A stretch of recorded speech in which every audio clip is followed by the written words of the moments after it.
3 more weeks remain in the college football regular season, and that means that every snap counts from here on in. The coach is back, as you can see, so let's get after it, fam. This is College Kickoff Eve.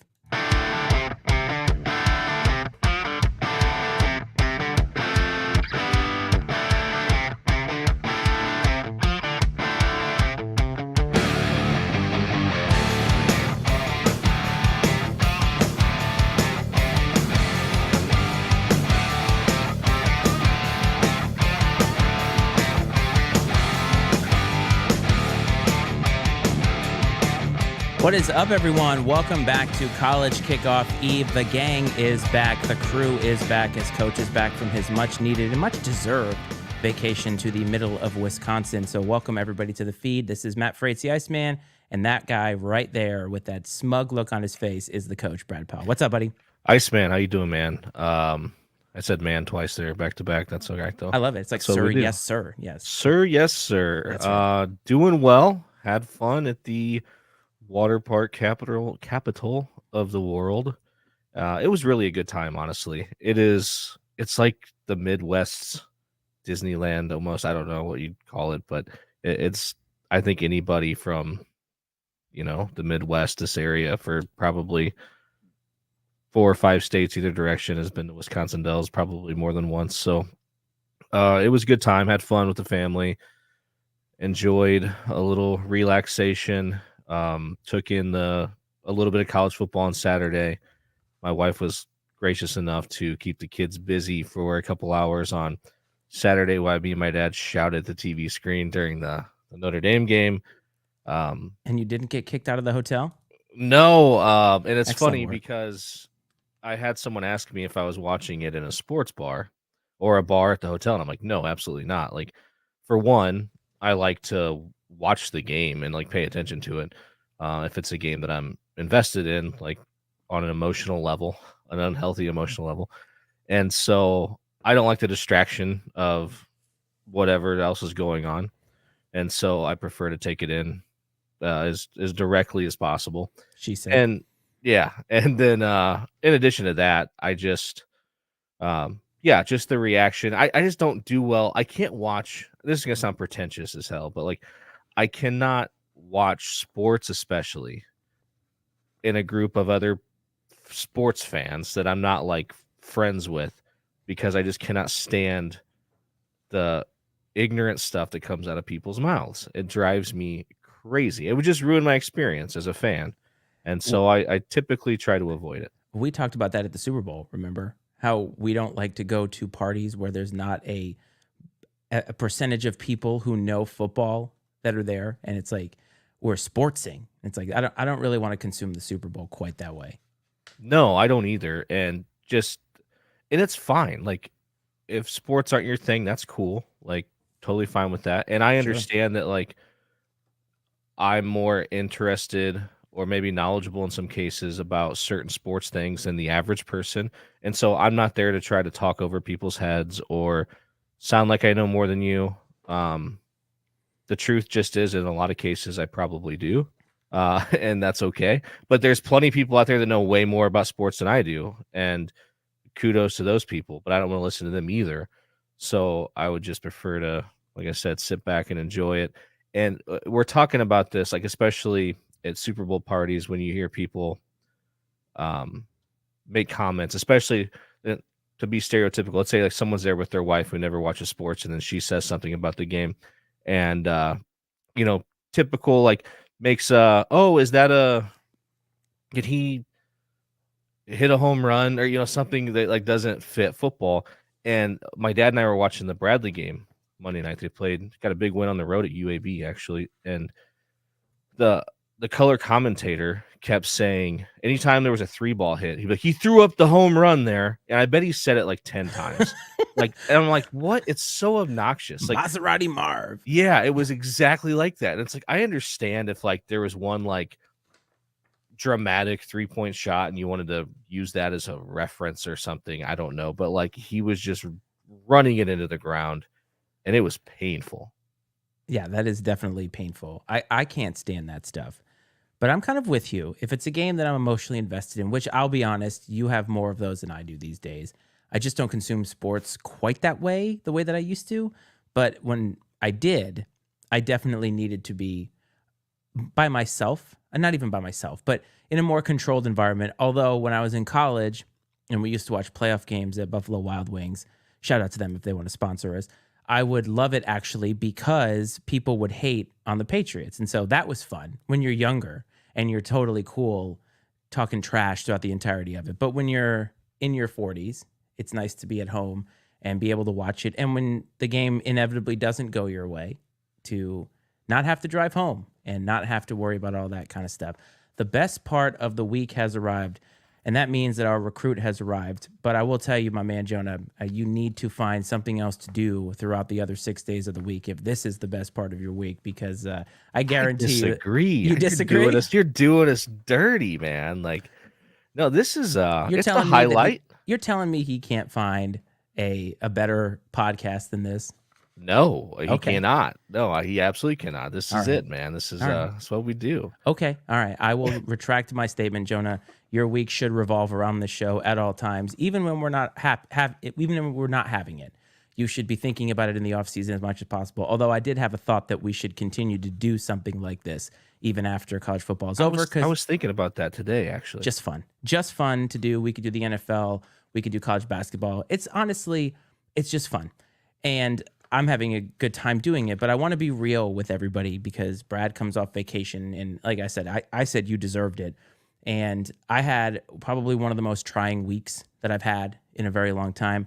And I want to tell everybody, all two of you who are watching this right now, that this content stuff is not easy. And shout out to Greg from the Sneak This podcast. I have a sneaker podcast called Fire Footwear. I'm not sure everybody's aware of that. Probably you are.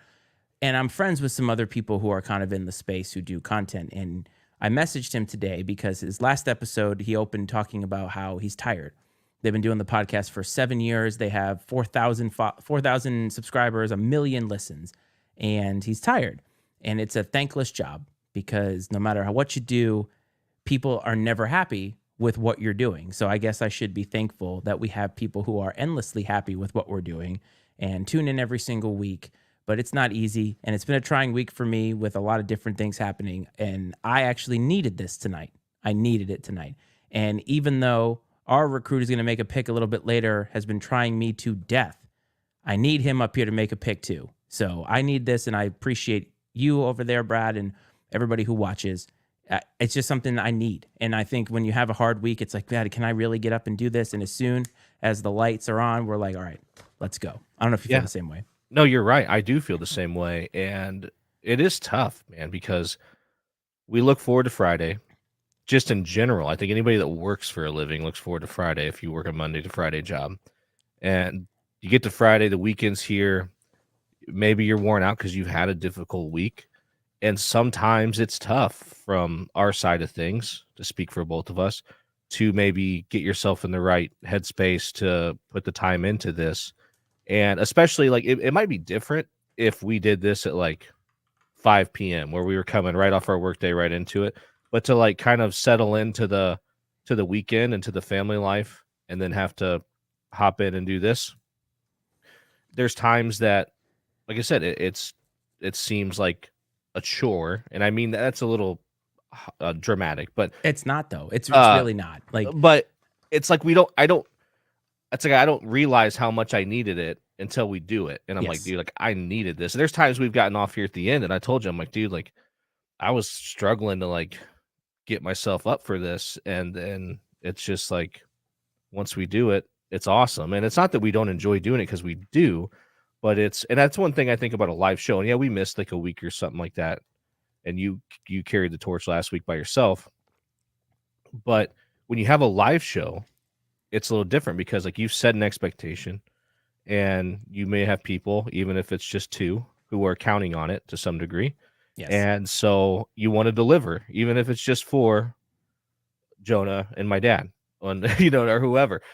So you want to show up and you want to deliver and do what, because there's people outside of us who look forward to this. Absolutely. And Absolutely. So I appreciate it. And having even just a few of you there listening makes all of this even more worthwhile. I agree. And speaking of things that we need We need some schools on this list. Yeah. I almost added a couple of schools this week, but I should have added Air Force last week, and it wouldn't have mattered because they lost, and we'll talk about that in a little bit. So as you know the drill, anybody who comes in, if you are brand new, and there may be people watching that we don't even know about. So if you want to shout out your school, now is the time to do it, and you can do it at any time throughout the entirety of the feed. So with that out of the way, let's talk about the college football playoff rankings. Now, not much happened over the last couple of weeks. The same top four: Ohio State, Georgia, Michigan, Florida. And the same top six: Washington, Oregon. Texas still at number 7. And then things are still kind of settled with Alabama, Ole Miss, and Penn State. And so nothing really changed much there. I don't really have an issue with this. I discussed it at length last week. You were technically here to talk about it with me. And, I just want to say, humble brag, I nailed that last week. You did, man. You did awesome. And it's difficult enough sometimes, not with this, we have so much to talk about, but to sit here and to get through a thought sometimes is trying. And so for you to talk for an hour without anyone to sit there and bounce things off of is impressive. Now, you've had a lot of practice doing that with your footwear show. You do that by yourself. It's a monologue, and you've monologued a lot of other shows. But it's just nice for you to be able to put those skills on display once in a while, and especially in a live show, right? Because is that the first time you've monologued live? Oh, yeah, for sure. That long? I'm trying to think if I've ever, done a live show. I don't think so. And I was honestly up for the challenge. I had Chick-fil-A for dinner tonight. So that's always. I can't help it. I don't understand. Like, I could eat at 2:00 in the afternoon and I would still have this problem whenever we're on here, which is why live is so much more difficult. But yeah, it was the first time I'd ever done it. And I've had practice talking, but when I recorded an episode last week, which is out in audio and I'm still behind on the editing for it in the video, I treated it like a sports radio show. And I realized, having watched a few of them on YouTube and stuff, that there's no perfection there. Those people pause a lot. They do different things. So I kind of treated it like that. And I thought it was good. But anyway, so we have the same basically top 10 here. Nothing really changes. I think that everybody took care of business, obviously. We have some matchups, as you can see in the next week column, that are going to be critical in redefining this. But the one team that's on there that still nobody's talking about, I mean, nobody's talking about Penn State, but nobody believes that they're a legitimate contender. But Alabama sitting there at 8, just continuing to rack up wins. And I swear Nick Saban is going to screw everybody over because Brian Kelly couldn't get it done. Lane Kiffin couldn't get it done. And I feel like Georgia is going to get them possibly in the SEC championship game. And Bama's still in it despite everybody burying them after they lost to Texas. Yeah, well, they didn't look good, man. Like, they went out there against USF and they looked like hot garbage. It took them a while. To be fair, though, that game had a 3-hour lightning. Yeah, the conditions they played in weren't great, but they played 3 different quarterbacks, I think, in that game. Yeah. It's just, they didn't really have an identity early in the season, and they found it, and obviously it's going well for them. So credit to Alabama and Coach Saban. I don't have a big issue with the top 10. My personal opinion, like, I think the top 4 teams are the right 4 teams. I would have Michigan at 1. Yeah, me too. I would probably have Georgia at 2, and then Ohio State, Florida State. I've told you I'm not sold on Florida State, but I can't say that they don't deserve to be where they are. So sure, I don't have an issue with them being there. What'll be interesting is if Alabama goes on to win the SEC. Yes. Texas goes on to win the Big 12. And let's say that we end up with you have undefeated Florida State. Let's say you have undefeated Michigan or Ohio State. And let's say the game's really close, okay, by chance. Or no, let's do this. Do you one better? Undefeated Florida State, undefeated Michigan or Ohio State, undefeated Washington. And then you have 1 loss Alabama SEC champ, 1 loss Texas Big 12 champ. Are you going to leave? Texas beat Alabama, right? Yes. Week 1. But does the committee do they have the stones to leave the SEC champ out of the college football playoff? No, they won't do it because last week I talked about how Oklahoma was below Texas in the pecking order, and Oklahoma had beaten Texas straight up. So I don't think it matters. I don't think that head-to-head matters. I think when you get to the final rankings, the SEC champion is going to get in because the resume, and that's one thing I wanted to ask you about Ohio State. So Ohio State was number 1 last week, and I was on board with that thinking because I said they had some signature wins. But Notre Dame losing this week, not to bring up a topic that hurts, but that does, to me, kind of hurt their resume a little bit because, and maybe that's an archaic way of thinking, but I think that still happens with most people in the court of public opinion is you say that, oh, Notre Dame isn't nearly as good. I mean, is that the case? Are they not as good? Is it not as an impressive win? Or are these these losses that Notre Dame is racking up? Is that indicative of them being a mediocre team? Or is it just their schedule has been really hard and everybody plays them? So I kind of wonder if Ohio State could have been moved down. I mean, Georgia beat a very highly ranked team and Ohio State struggled to get going against an inferior opponent. Yeah, I'm not so sure what the hype is behind Ohio State because they're flawed for sure.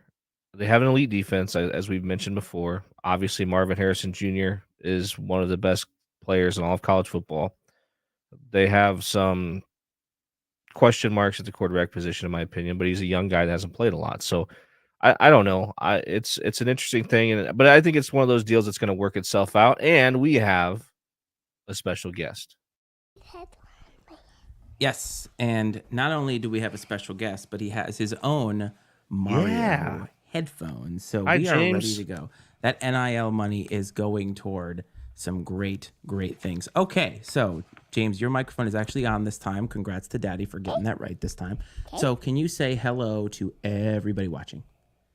Hi, everybody. Oh, that's perfect, dude. You have yes, that is absolutely excellent. You don't even need to get close. You just need to talk. James, I like your shirt. I like your Batman shirt. Oh, yes. Full Batman, PJs. We are all about it. So last week, James picked the Kansas Jayhawks to defeat the Iowa State Cyclones, and it did come true. The score wasn't indicative of how close the game was because when we went to bed, it was 21-3 Jayhawks. And I will tell you, James, in years past, that would have been an absolutely terrible pick. But the Jayhawks, yes, the Jayhawks have it going on this year. So, my man, are you ready to continue on your streak? You are now 7-2 since picking games in the year of our Lord, 2023. Are you ready to pick your game for this week? Yes.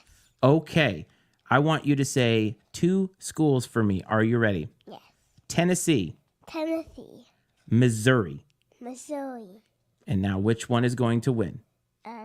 Missouri. Okay. Whoa, so bold pick. I like it. Missouri is hosting the Volunteers this week, and they are 2.5-point underdogs at home to the old Volunteers. So, James Allen, you have chosen the Missouri Tigers over the Tennessee Volunteers. So let it be written, so let it be done. That is your pick for this week of The Recruit. Is there anything else that you would like to tell our very loyal audience about your week? Okay, signing off. And a few words. I love doing the pick, it James. on purpose because that's what happened. So will you say goodnight to Coach Brad? Please? No, we're saying goodnight, okay? Good night. And tell everybody to have a great day. Anytime now. Okay. I'll have a great day anyways. All right, James. It is time for bedtime. Say good night, everybody. I love you, my man. Okay? And I will talk to you tomorrow morning. No, you may not have that. Go see your mother. I know you didn't even ask. I'm preempting at this point. That was a great. I like the pick. A lot of. Takes a lot of courage to make a pick like that, but love you, I don't hate it because similar. I feel like this. I'm not sold on Tennessee either. I'm not. No. You know, now I'll give them credit every time, outside of the Alabama game, every time that we thought they were coming up against an opponent who was like, okay, like these people are going to expose Tennessee for what they are. Tennessee's shown up and done what they were supposed to do. So is this going to be another case of that? We shall see. But I like the pick. I like it a lot. I would love to see Missouri win this game, honestly. I think that it would put Tennessee fans in their place a little bit. The other thing that's interesting about the spread, so I mentioned that the Volunteers were 2.5-point favorites on the road. Missouri just played Georgia pretty tough. I mean, it was a 9-point game, and I believe that Missouri covered in that instance. By the way, the Arizona Wildcats have just upset the Duke Blue Devils at Cameron Indoor Stadium for those of us who love to revel in Duke losing basketball games. Anyhow, so I do like the pick, but I'm surprised because of how well, at least by the score, Georgia or Missouri held themselves up against the two-time defending national champion. So it's interesting, as you pointed out, because Tennessee has had issues on the road, but as these teams in the SEC are putting things together, maybe Tennessee has been playing better. I mean, Budge did not like your pick about Illinois, remember? And you ended up winning that one, getting lucky, winning, whatever verb you'd like to use. Better to be lucky than good. Correct. So, I think that, though, James knows more than he's leading on, and I think it's going to be a good pick. So we'll have to watch out for that. If James wins, he will be 8-2 on the season, which is phenomenal. He is 7-1 since picking games for this live feed, which is pretty incredible. You think that he's watching Paw Patrol on his tablet? He's like listening to episodes of the Paul Feinbaum show or something like that. I mean, my God, please. Maybe one year I'll dress him up as Paul Feinbaum for Halloween. Okay, so let's go to the big story of today that dropped about 2 hours ago. So the Big Ten has decided to suspend Jim Harbaugh for the last 3 games of the regular season. I believe he's able to coach during the week. He's just not able to be on the sidelines. And I think that at this point, it's interesting because the Big Ten is doing something preemptive to the NCAA. Everything that seems to be floating around about this is, I think that Connor Stallion, or whatever, Stallions, I don't know if it's plural, I think he seems to have done something rogue. And I'm not sure how much Michigan itself knew about this as like a global concept or whatever. And also we know that Ohio State, Purdue, Indiana, maybe Rutgers, I can't remember which of the schools seem to also be doing things like this. And honestly, man, this tracks with what we said when this story broke, that everybody's doing it. And I don't think it matters. I think that there is some weird, I don't want to say it's not a conspiracy, but it does seem kind of odd with the way that Michigan's year is gone. Jim Harbaugh is now going to have been suspended twice this year. It seems odd, doesn't it? It's very weird. I think it's a weird penalty by the Big Ten. It's like their attempt to make it look like they're doing something, maybe by doing it preemptively, hope the NCAA won't get involved and do something worse. But a strange penalty for sure, because I don't think it's really going to be that impactful, because the meaningful coaching happens Monday through Friday anyways. The hay's in the barn by the time you go to play the game on Saturday. And so I don't think the lack of his presence on the sideline, I don't think is going to be that impactful. No.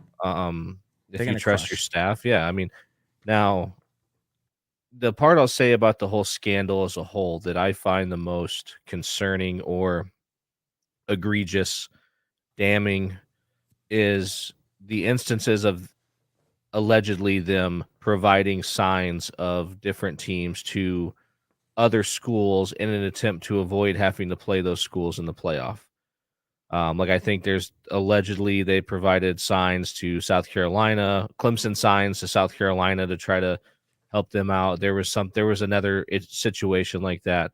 It might have involved Georgia or Alabama, I don't know, whoever, but there were a couple instances, and I thought that part is really screwed up to me, because I have no issue. Like, you want to do your own legwork, even if it's outside the rules. Like, yeah, you're breaking the rules, but whatever. Like, you ain't cheating, you ain't trying. But to the point where you're trying to manipulate the outcome of other games, like, that's wild. And then the fact of, like, it appears that he was in disguise on the Minnesota sideline. I don't know if that's been officially debunked or not, but I saw an interview with the Minnesota head coach, and he was like, blown Michigan? away. Was it Central Michigan. It was Central Michigan, yes, but I got the M in my head, but yes, it was absolutely Central Michigan. Yeah, and which is why he's on the thumbnail this week. Yes, he made sure that his picture's on the thumbnail this week, just because it's funny. Like, that part of it is just hilarious. And the manifesto is so weird, right? You've heard about that? Yes, I have. There's a lot of.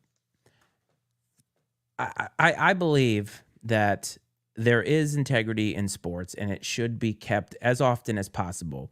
But I also know that integrity is used a lot of times for people to act like these sports are pure in some way.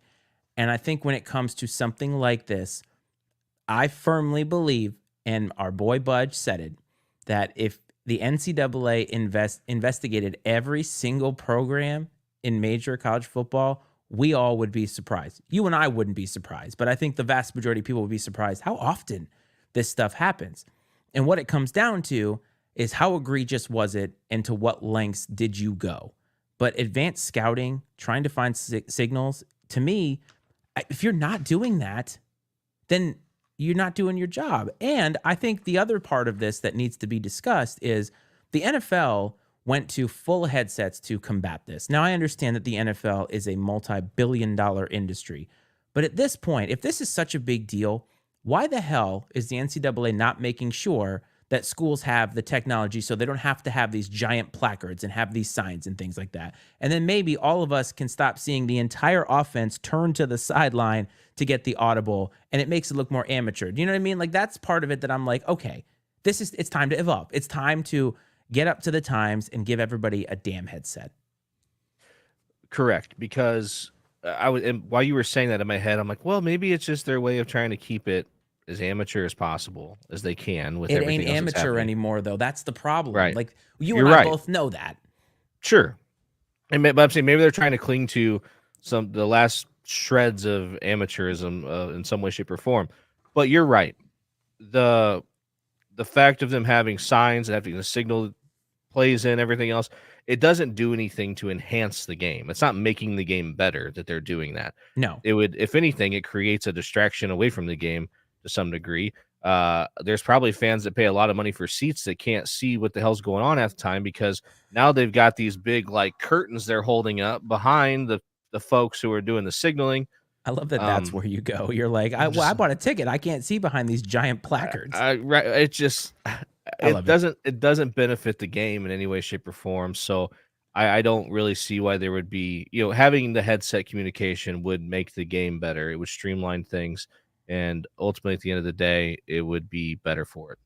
But don't you not want to have to worry about stuff like this? Like, it's kind of insane that the millions and millions of dollars that are getting doled out from this amateur sport, and we can't get this. I have this rant every year. Inevitably, an NFL game has a moment where the chain gang has to come out and do a measurement. And I always say Cleve will tell you this. Every year, I'm like, we are in the year 2023. We have sent people to space, but somehow we're still trotting out a physical chain gang to measure the inches on a football field. All about the drama. It's not dramatic when they have to take an index card and then remember, is it actually touching? It's like, this is the best that we can do. And I feel like this is the moment where we need to say, or the NCAA needs to look at themselves and say, okay, we don't want to have to worry about this. But here's the counter argument that I'm going to make here. The NCAA doesn't want that because they want to be able to keep whatever shreds of power that they think that they have. So if there's signs, they can now say, ooh, we can investigate for sign stealing. When in the end, it just doesn't matter. Like, it doesn't matter. Michigan is good whether they have signals or not, period. And they're going to find out how good they are when they play Ohio State. That's just my opinion. And again, I get the integrity part. I understand it. But like, are we really going to sit here and fool ourselves into thinking that like this is some pure endeavor? Come on, just get real. No, I hear you. I'm just saying I could see that being the leg the hill. That's the hill they're going to die on, right? Sure. Is there any other governing body that exists in anything that is as powerless as the NCAA? Probably some governments in like third world nations that are ran by terrorist organizations or organized crime or something like that. Yeah, let's get geopolitical on here. What we're talking. But I mean, I'm saying that would probably be a decent example of like there's probably places that have some of these countries have a government in place, but sure. That government is the furthest thing from actually running the country. The thing about it, though, is that the way that the sport has evolved over the past 10 years, it's just naturally made the governing body of the NCAA to be a moot organization because it's gotten too powerful. College football has become too large, too professional, too lucrative, and the NCAA which is supposed to be governing amateur athletics. It's in the name, right? It's amateur athletics. There are a lot of amateur athletics, but big-time college football and, as an extension, big-time college basketball, they ain't that anymore. And I get it that they're gonna have this hill to die on, but also like they're going to go away in 10 years. If we're still doing this in 10 years, which I hope we are because we'll be rich, then the NCAA won't be here. We won't be talking about the NCAA. We'll be laughing. We'll be laughing at ourselves talking about this archaic government body that just caved because it doesn't matter. Yeah, and this is another analogy of the NCAA would be, it's sort of like if the police were to sit out there, which they do this now, but if they were to issue speeding tickets, okay, but only just like randomly, everyone on the road is driving 20 miles an hour of the speed limit, but they're only going to stop one out of every 20 cars, and when they do, they're going to take your license away forever. You know what I mean? Like, that's what it's like. It's like they have the power to remove your license forever, but they're not stopping everybody breaking the rules. They're just randomly selecting people that are breaking the rules to some degree. And then when they do, they try to flex their muscle. It's so weird. People only care because Michigan is good. And speaking of good, let's get to the Week 10 action from last week. So we mentioned Georgia. Georgia adds to their resume. Now, do you remember for 3 weeks or so, we asked ourselves, is there an issue in Athens? Is something going on between the hedges? And I think Georgia's just fine. They're not as talented as they have been. I think that's obvious. When you have the continuity that they had, and think about all the players they lost to the draft, to the Eagles this past year, they're not as good. But Missouri, and I understand, Missouri, not cream of the crop, but they are having, by their standards, an excellent season. On the top upswing. 15. Yeah. And they played a tough game, but it doesn't matter how much you win by. And I know we joke about covering and all that, but Georgia just keeps on winning. And I thought it was an impressive win. I thought it actually helped their resume because they finally are getting wins against quality opponents, and they're going to continue to get quality opponents with their opponent this week, and then whoever they play in the SEC title game if they make it there. So I think Georgia it would not surprise me if Georgia ends up number 1 by the end of the year. Yeah, it wouldn't surprise me either. Credit to them. I've been doubting them for weeks, right? Especially once Brock Bowers got hurt. Would this be Kirby Smart's most impressive job coaching thus far? You could make that argument.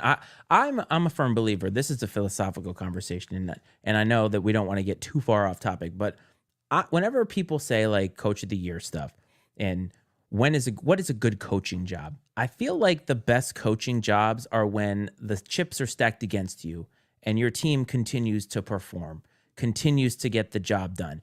And if Georgia makes it to the SEC title game without Brock Bowers, who everybody agrees is probably their best player by far, at least offensively, that's a great coaching job. And a part of it's because he's a good recruiter and he has the people that can come up and all that stuff.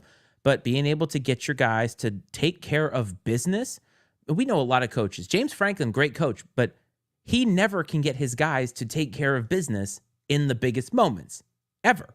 Right. And so I think it is impressive when Kirby Smart can take this team, which everybody has doubted, and we all know that they don't have the same kind of talent, and they continue to do what they have to do. Nick Saban, same thing.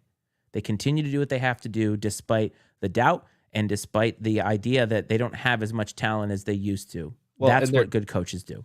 They're far from the sisters of the poor, right? I mean, they are still very highly talented. Absolutely. And they just don't have that like star power, right? Their quarterback's not a star. He's not viewed as a star. No. Alabama the same way. Yes, he is a weird looking guy. Alabama the same way. And even their skill guys, I couldn't name you another skill position player on Georgia's roster. Oh, this is not, for Alabama too. Same thing. Yeah, but they're still very talented players. Absolutely. And I think that's the part of it. Like, where you talk about a Georgia, it's like, oh, they're not as good as last year.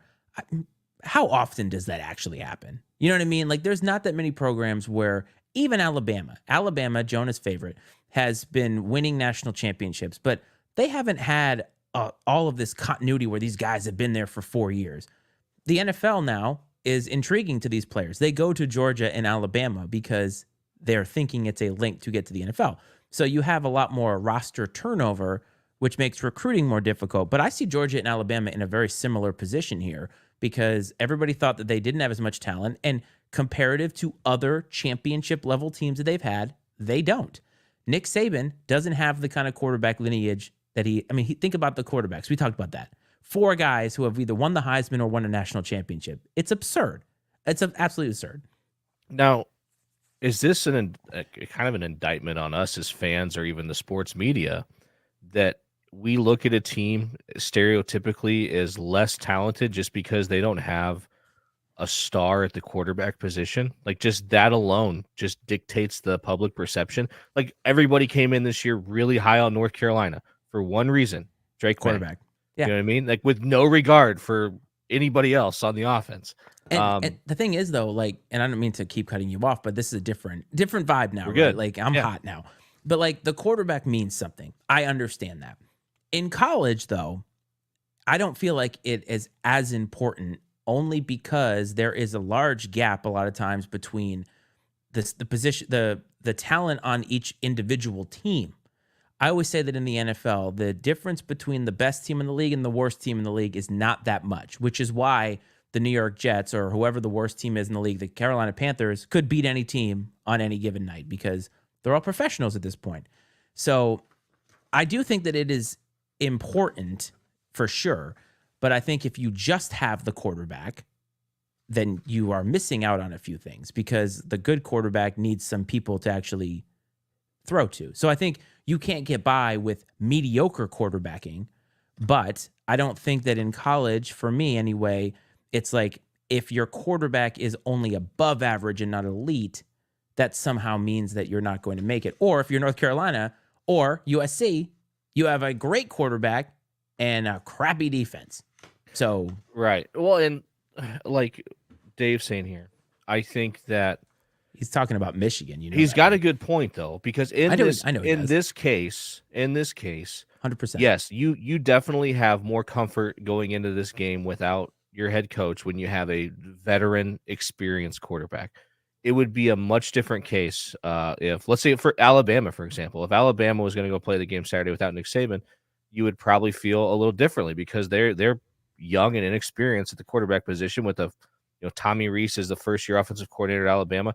There's just a lot of surface level instability there that Nick Saban probably brings a little stability to that situation. So I agree with that thought process for sure. Yes. I think though what you were getting at is that look at Nick Saban won national championships with a lot of what turned out to be, at least on the pro level, mediocre quarterbacks, right? And so now, granted, that's Nick Saban in Alabama. We haven't seen that a lot from other teams over the years. I feel like that might even be a thing that's unique to Alabama in some ways, but because of their great defense and the skill players at other positions, like we talked about, the talent that they have.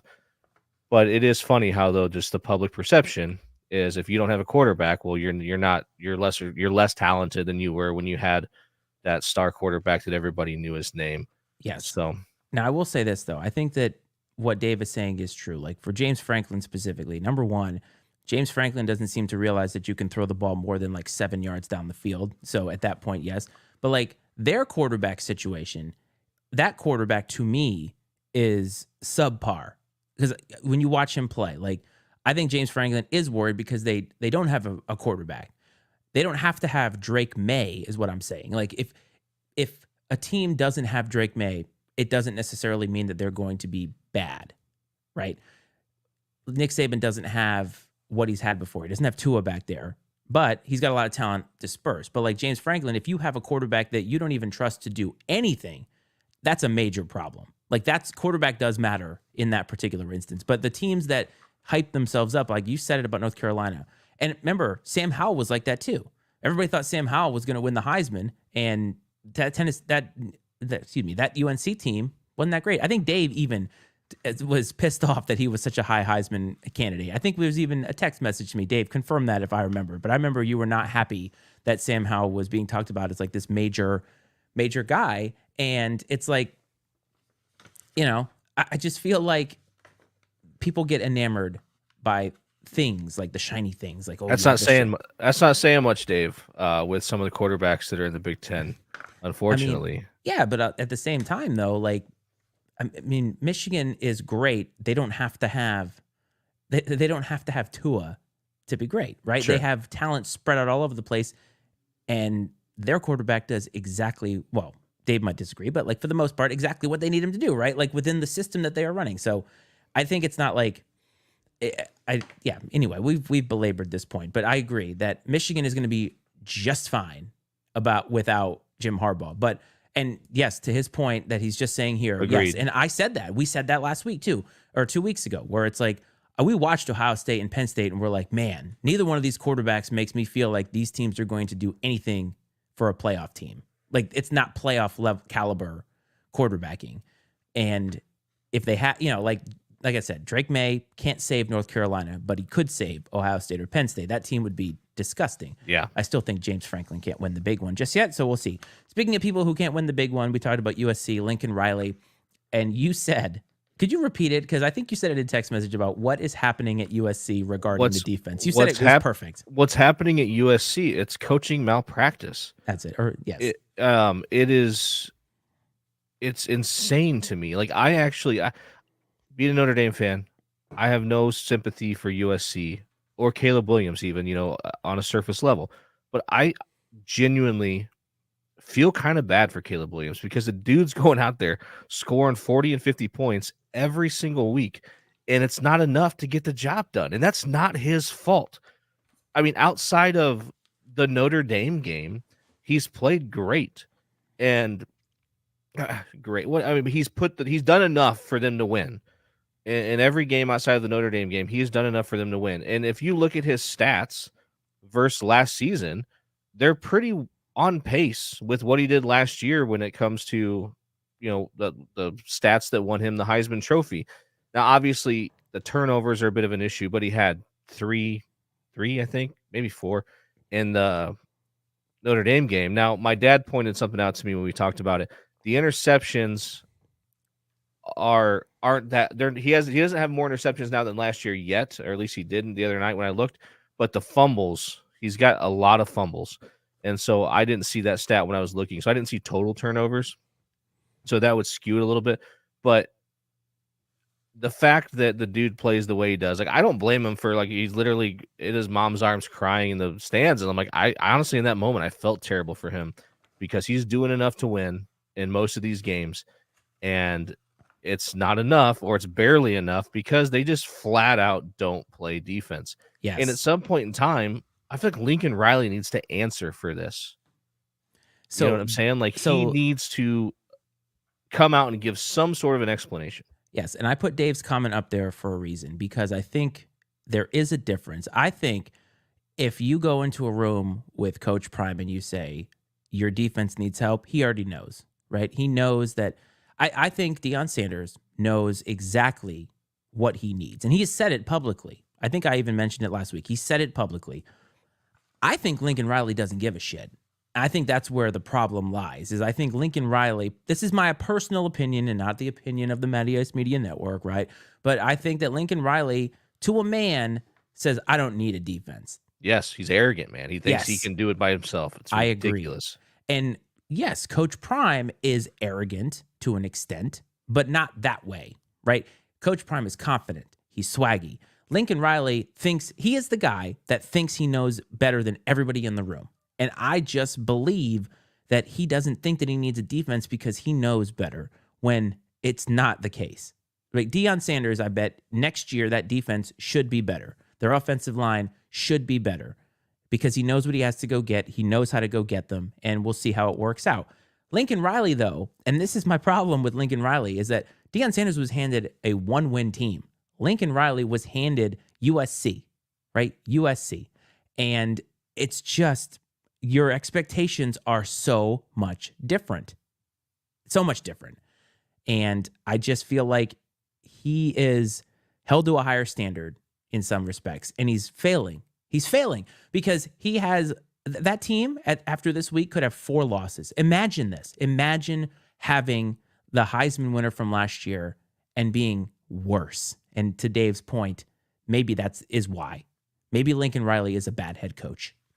Yeah, and maybe it's been the talent at the quarterback position that has kept his head above water. Quarterback doesn't matter. But what happens? What happens? Like Dave's nightmare scenario.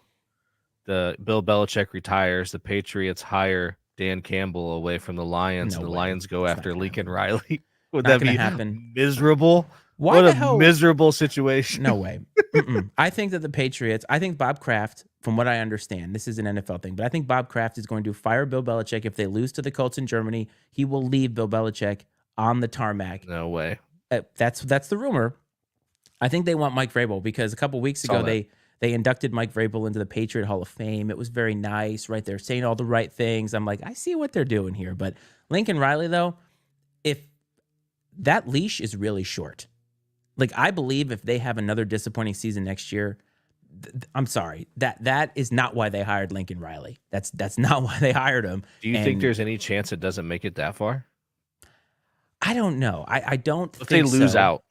If they lose out, then there's a conversation to be had. But I don't know if that's the case. But I do think that his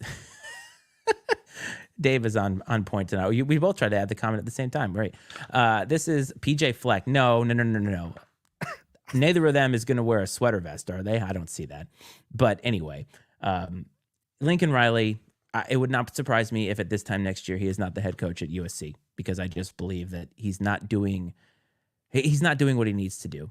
And it is what it is. So let's start talking about him. Let's talk about Bed Lame, as I have in the show notes here. I added an extra E. I called it Bed Lame. The game was not lame at all. What's lame is that we won't see that rivalry anymore. But Oklahoma all of a sudden now, right? 2 weeks ago, they're looking great. They beat their rival, and now they're out of it. Venables, they're not quite there yet. But I wanted to ask you something. If Oklahoma State wins out and wins the Big 12, no way they make it in the playoff, right? No, probably not. Especially with the fact that you'll likely have a one-loss Michigan or Ohio State from the Big Ten. There's a chance if Oregon beats Washington, there's two really good one-loss teams. Yeah. Depending on what happens, Alabama beats Georgia in the SEC championship, two really good one-loss teams. So there's just too many other scenarios that would keep them out. Unfortunately, I like what they're doing. It's always fun when a team kind of heats up late in the year and goes on a tear and just starts knocking off the big. I mean, Kansas State kind of did that last year, right? I mean, they were good early, but I mean, they kind of fell off mid-season, were under the radar, and then they finished really strong, which is fun to see. Kansas State nearly ruined the playoff. Yeah, by the way. Yeah, damn near. And so, no, I think that's good. It's really a shame that this game's. I hope it continues, because in like every other conference or every other rivalry game, there's a lot of interconference rivalry games that happen the last week of the regular season, right? Clemson and South Carolina play. Florida and Florida State play. What are some other ones? Georgia Tech and Georgia play. I mean, there's a precedent set already. There's no reason why they can't keep this game in place. Yeah, I know. Is somewhere on the schedule, and maybe it's really up to Oklahoma to make sure it still happens. I hope it does. Find a place on the schedule for it. At least every so often. But it was just funny, and the reason why I put on the thumbnail this week was Boomer Sooner tipped upside down is because 2 weeks ago everybody thought they had arrived, and now they have not arrived. But I do want to get to a question here, because I think it's a good question. Okay. So the answer is definitively no. With a 4-team playoff, especially with the teams that are in it now, there's a lot of talent, very top heavy. But and also legally, they can't participate, which we talked about. I do think, though, that if this were an 8-team playoff, why the hell not? Oh man, I'd have a hard time putting 12? them in an 18 playoff. I'll say this, okay? They're not in the 14 playoff, in my opinion. They're not in an 18 playoff. They might be a fringe team in a 12-team playoff, possibly, if things got crazy. But what I will say is this: if they were in a position to be in a playoff, even this year, it's a damn shame that they would not be allowed to participate because of the effing NCAA. Telling you, It's man. extremely frustrating, and that's the more concerning thing for me that really kind of eats at me a little bit is the fact that it's not even allowed. Exactly what I was thinking. Exactly what I was thinking is they would play the number one team. And again, if they lose, who cares? Connor I don't know. Stallions ain't got any JMU signs guaranteed. No, man. You can see the signs from the highway. If you ever drive down 81 to go down to Virginia Tech, you pass by JMU right there. But it's a fun story. But ultimately, the answer is no, especially not in a 14 playoff. No way. And I even said that about Air Force, which, by the way, we should put the curtain on Air Force because they got absolutely Gosh. embarrassed by Army. The Commander in Chief trophy is out the window. I believe that will be decided in Army Navy, which adds a little bit of intrigue. But my brother-in-law Mike is certainly not happy, and neither are we because we wanted to see Air Force kind of keep going, but we will see. So let's talk Homer Hour since we are butting up on the hour here. Notre Dame, you don't really want to talk about it, obviously. Obviously, Tyler from Spartanburg did something to them, and I told you last week that I thought that they were going to respond. You were worried about it. It happened, and people are calling for the coaches, right? People want Freeman fired. They want Al Golden fired, and you called them all lunatics. Well, there's people that want the Al Golden talk has calmed down because the defense has been really good. I mean, there's still a few guys that to use to recycle a phrase we've already used, that's the hill they're going to die on. There's been a little Freeman talk, but the thing is like people really like Marcus Freeman as a person. So like I think he's getting more leeway in a situation like this than a less likable person would be getting. The heat's really on the offensive coordinator Jared Parker, just for numerous reasons, and it really.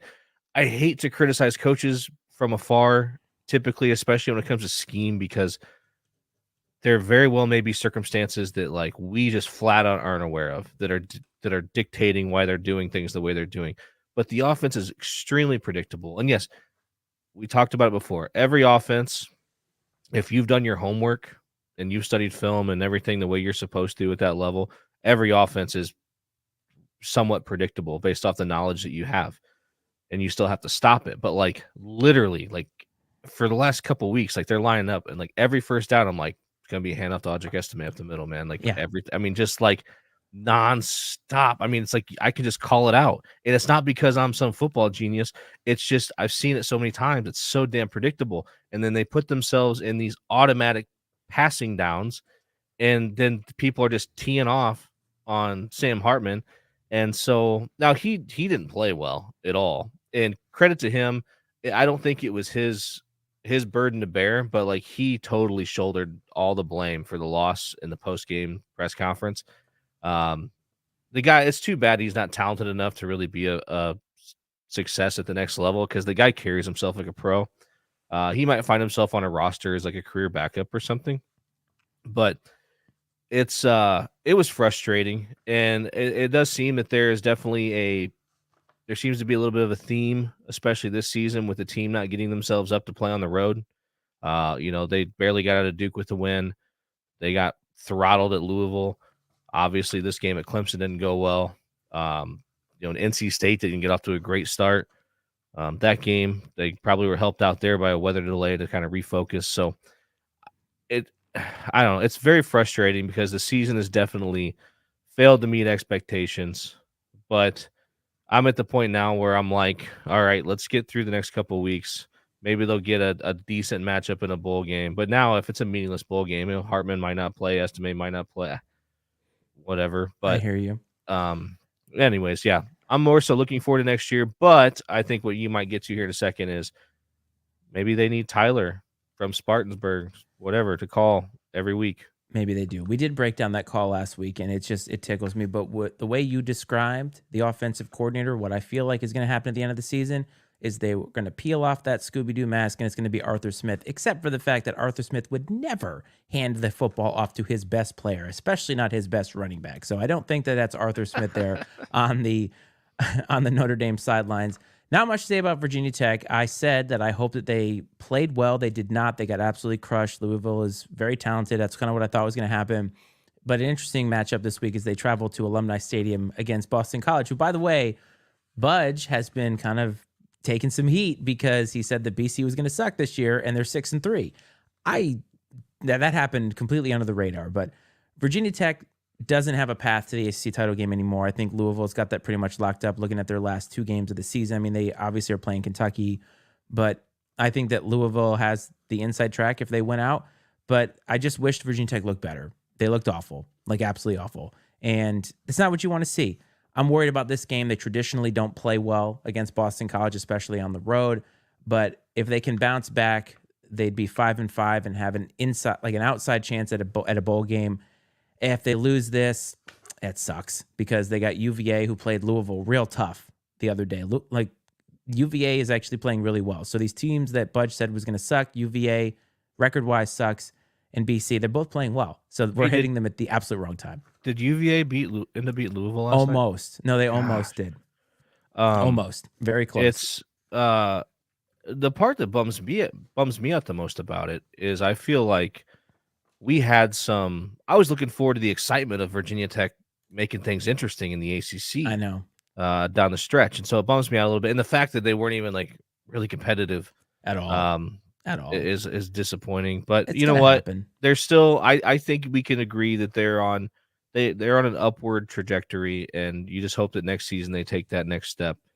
Back to relevancy. If they win 5 games, they won 3 last year. So they're at least improving in that regard. But looking to week 11. So Dave is here still, I assume. Michigan at Penn State. Michigan at this current time is a 4-point favorite. I don't think that's enough. I think that with the news that came out today from the Big Ten, Michigan is just going to take it to Penn State.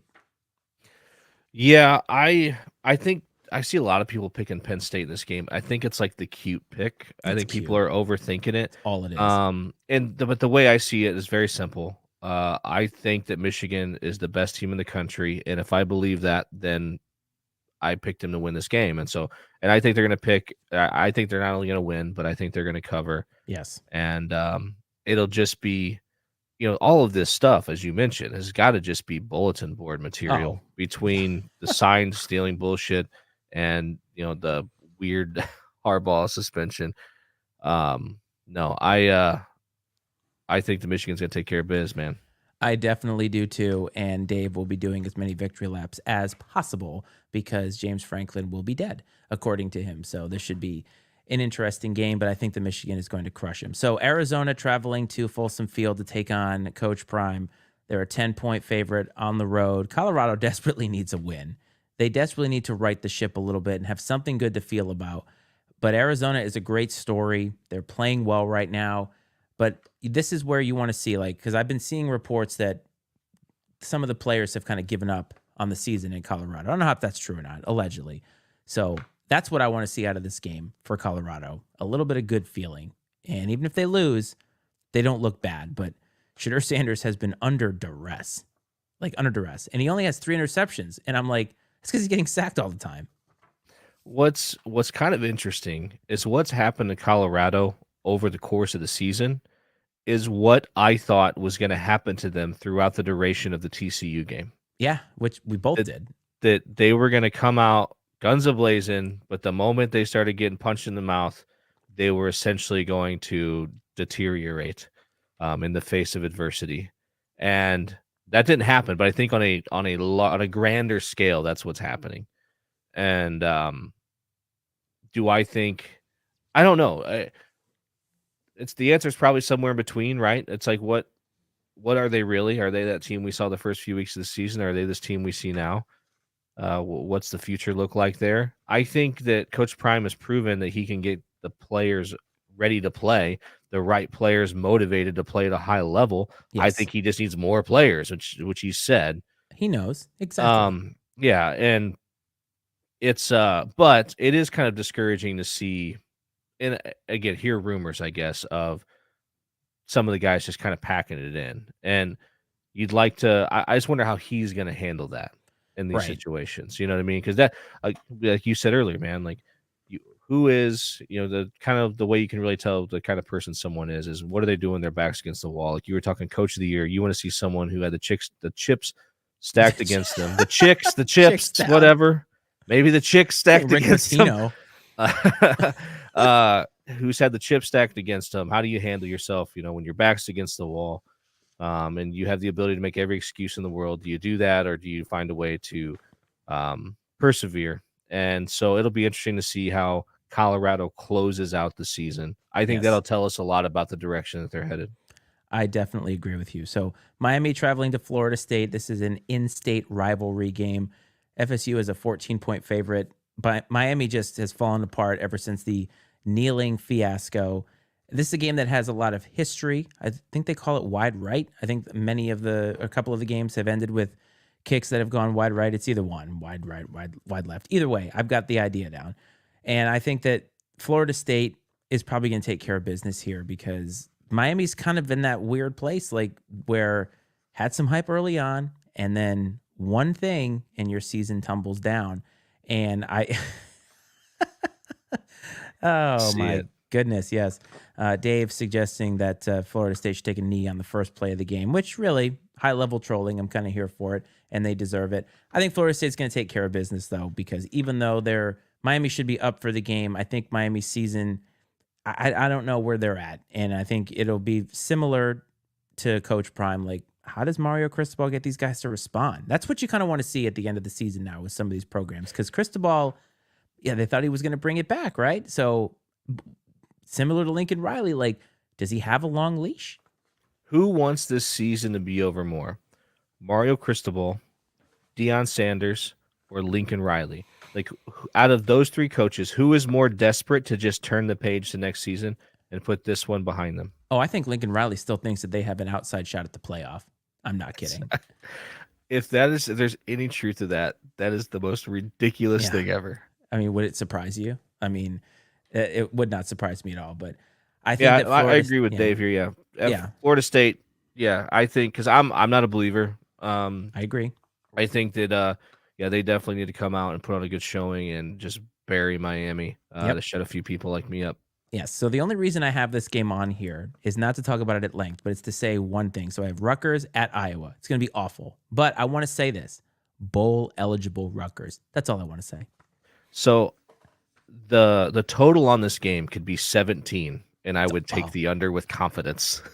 Like, it's ridiculous, man. Like how you hear the whole Big Ten defensive football, blah, blah, blah, blah, blah. And normally I'm here for that sort of thing, the grit and whatever. But Iowa is, they've set the game of football back 100 years, it feels like. It's awful. And we need to have a philosophical conversation at the end of the season as to why the hell Kirk Ferentz is still the coach there. And again, I understand that consistency, top 25 programs and all that stuff, but when you look at the landscape of football, like, that can't be what you want to keep doing. And you can get rid of 13 to 12 is what Dave is saying. Yes, that's not, I mean, yes, Iowa's defense is legit. But sure, yeah, they've set offensive football back 100 years, I should say. It's like they took the first football team ever who didn't even realize you could throw the ball with your hands, and that's what we're doing. Right. At Iowa. They're like the Pittsburgh Steelers outside of their uniforms. Like they handle themselves organizationally in a very similar fashion, right? Like their coaches, they keep coaches forever. The coaches that they have end up tending to be legendary coaches in some way, shape, or form, at least locally. And so that's true. I think though that's just Iowa, man. That's just how they roll. It's like it's very on brand. It's a shitty brand, if you want to know the truth.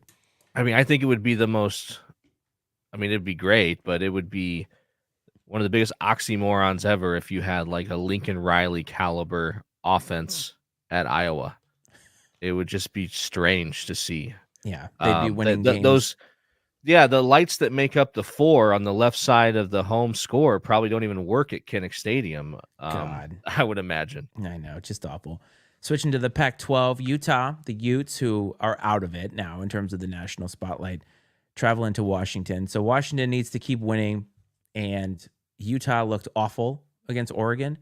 Will they look awful again against Washington? I think Washington is highly motivated to win this football game because I think they want to keep – because I know a lot of people weren't as high on Washington. I know you were one of them at first, but this is tough because I think Utah coming off that horrible loss to Oregon, Washington is extremely talented, but you never know. I mean, has Washington got that game out of the way where they've looked not that great? And Utah, again, playing with a talented team, but without their quote-unquote star quarterback – I see Washington playing really well here.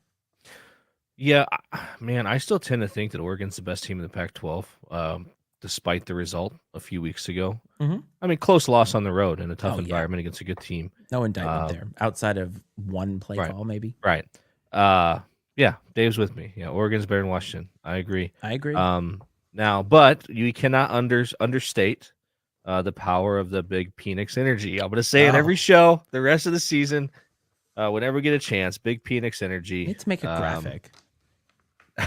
Is it going to be like safe? Yeah.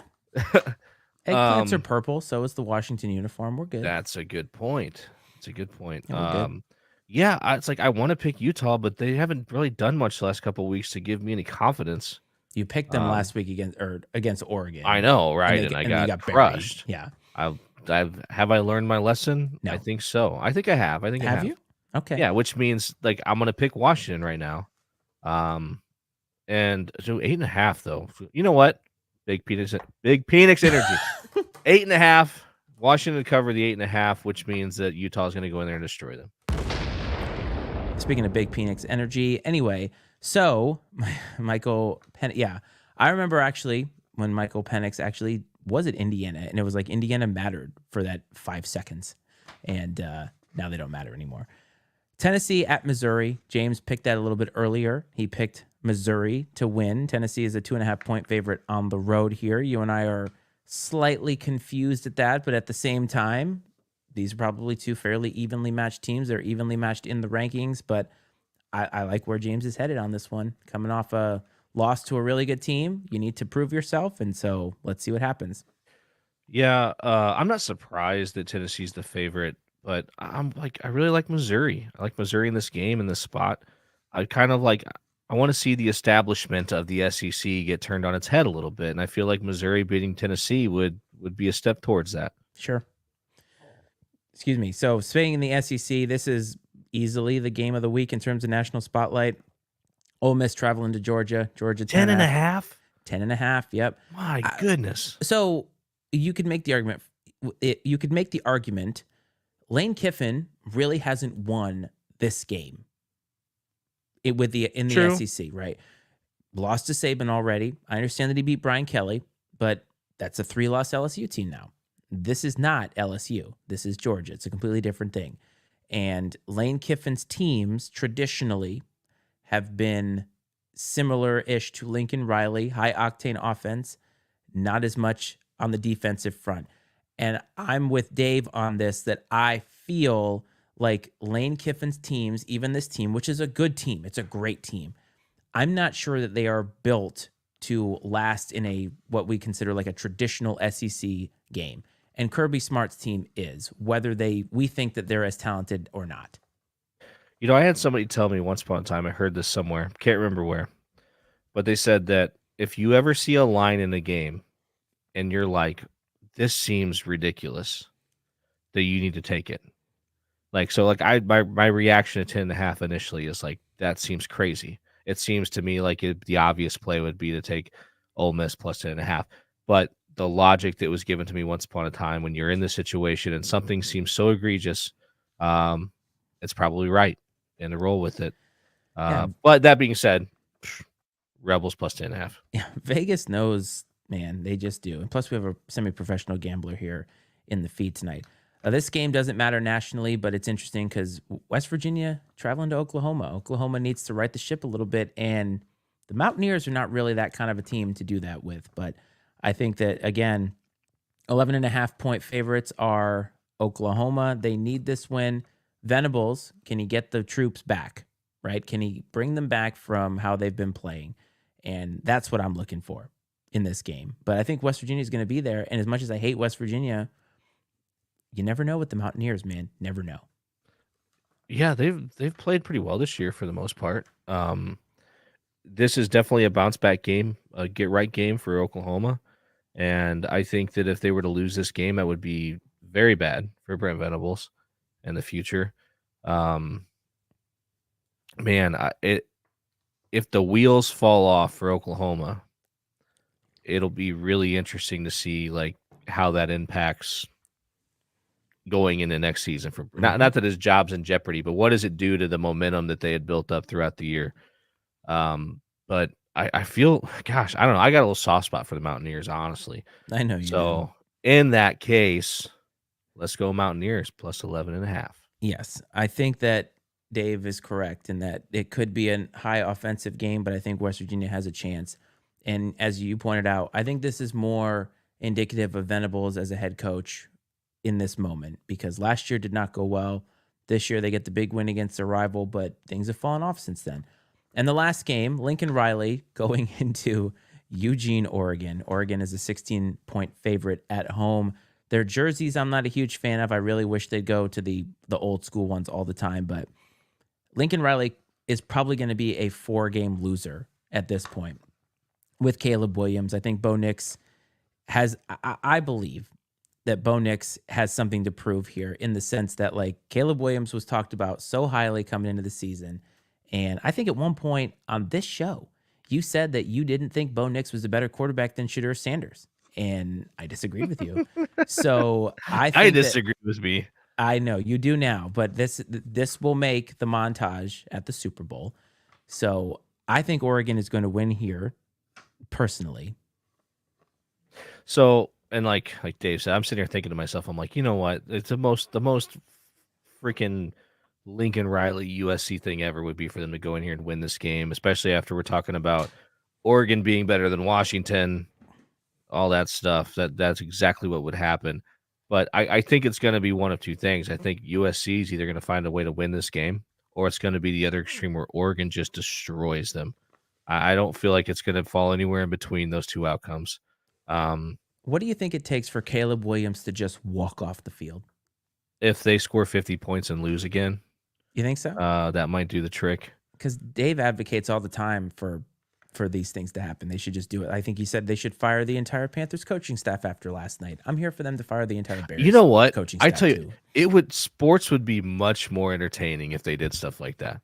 Like if the owner, the general manager, like walked down like on after a failed like 3rd and 7 and just fired the head coach on the sideline. Like or in this case, if a player who's just fed up just walked off the field, which we've seen that before, right? Antonio Brown, I guess. Yep. Did he walk off on his own or was he sent off? We don't know. We don't know. That was such a weird thing, but yeah, definitely a convoluted. I'm talking about Caleb Williams just being like, what if he refuses to go on the field? Yeah, I'm done. Takes his shoulder pads off and just sits on the bench. He's like, I am so done with all this horse shit. Get me a defense. Oh, wait, I won't be here. So those are the games that I was interested in, that we are interested in. Repeat Heisman for Caleb Williams. Get out of here with that. No, not a chance. Way. Not Jonah, a chance. you have as good of a chance of winning the Heisman Trophy this year as Caleb Williams does. That's correct. Actually, everybody in the feed has the same exact chance to win the Heisman this year. So it has been. Does he have eligibility left? I thought so. I don't know. I can't. How wild would it be? How wild would it be if Caleb Williams he transferred? But I think the rule is that if you transfer once now, yeah, I know. The second time you got to sit out a year. So he certainly wouldn't do that. I mean, he wouldn't transfer anyways, but like he's going to the NFL. But yeah, he certainly wouldn't do it under those circumstances. He had a chance to potentially stay with the NIL stuff, but the way that this team looks, just get out of here. Go to the NFL. Yep. So, well, we have reached the end, my friends. An hour and 15 minutes here. We both somehow made it to the feed because I'm tired, you're tired, but the show goes on, and I had a good time, man. So. Yeah. What games is everybody else interested in? Put it in the comments. Put it in. Yeah, I don't have. Yeah, no Notre Dame game tomorrow, so I need to know what.